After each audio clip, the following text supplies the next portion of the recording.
नमस्कार दोस्तों। यदि जन्म कुंडली में कोई ग्रह खराब अवस्था में हो, तो इसका हमारे जीवन पे क्या प्रभाव देखने को मिलेगा? और इसको दूर करने के लिए ज्योतिष शास्त्र में कौन से उपाय बताए गए हैं? आज मैं आपको इसको विस्तार से इस पे जानकारी दूँगी। सर्वप्रथम यदि कुंडली में सूर्य खराब हो, पीड़ित हो, तो आपको इसके परिणाम स्वरूप आपको समाज में मान-सम्मान में कमी देखने को मिलेगी। सरकारी क्षेत्र में नौकरी प्राप्त करने में आपको समस्या का सामना करना पड़ेगा। क्या उपाय कर सकते हैं? इसके लिए आपको नित्य आदित्य हृदय स्रोत का पाठ करना चाहिए और उगते हुए सूर्य को अर्घ्य भी देना चाहिए।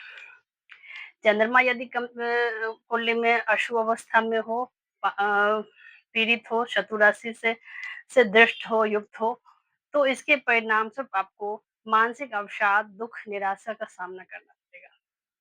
इसके लिए आपको भगवान शिव की आराधना करनी चाहिए और भगवान शिव के ऊपर दूध से अभिषेक करना चाहिए। मंगल यदि कुंडली में बुरा फल दे रहा हो तो इसका जातकों के जीवन पे क्या प्रभाव पड़ेगा? इसके परिणाम स्वरूप शरीर में एक अलग ही प्रकार की कमजोरी देखने को आपको मिलेगा। साथ के साथ आपको बिना बेवजह के अनावश्यक ही क्रोध देखने को मिलेगा। इससे बचने के लिए आपको सुंदरकांड का पाठ करना चाहिए। बुध यदि कुंडली में कमजोर हो, अवस्था में है, पीड़ित हो, अस्त हो, शत्रु राशि से दृष्ट युक्त हो, तो इसके परिणाम स्वरूप आपकी वाणी में एक अलग ही कठोरता दिखेगी। आप शब्द का प्रयोग करेंगे आप। इससे बचने के लिए आपको गणेश अथर्व शीर्ष का पाठ करना चाहिए। गुरु यदि कुंडली में पीड़ित हो, तो इसके परिणाम स्वरूप आपके ज्ञान और भाग्य में कमी देखने को मिलेगी।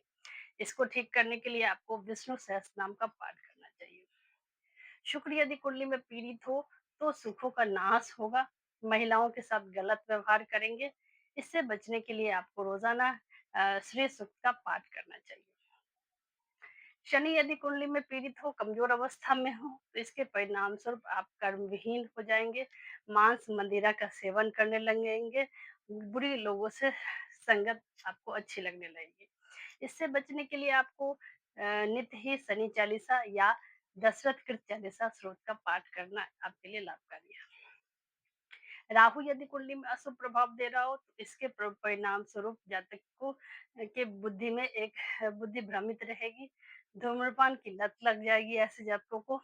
इसको ठीक करने के लिए, इससे बचने के लिए ऐसे जातकों को सरस्वती चालीसा या भैरव देव की उपासना करना लाभकारी रहेगा। केतु यदि कुंडली में बुरा फल दे रहा हो, बुरा प्रभाव दे रहा हो, तो इसके परिणाम स्वरूप जातकों का मन भक्ति में बिल्कुल नहीं लगेगा। इसको सही करने के लिए आपको गणेश भगवान की उपासना करनी चाहिए। यदि आपको मेरी ये जानकारी अच्छी लगती है, आप इस तरह की वीडियोस देखना चाहते हैं, तो मेरे फेसबुक पेज को फॉलो करें, यूट्यूब चैनल को लाइक शेयर और सब्सक्राइब करें। और यदि आप में से कोई ज्योतिष सीखना चाहते हैं या मुझसे कुंडली एनालिसिस करवाना चाहते हैं, तो स्क्रीन पे दिए नंबर पे जाके आप मुझसे संपर्क कर सकते हैं। इसी के साथ जय श्री कृष्ण।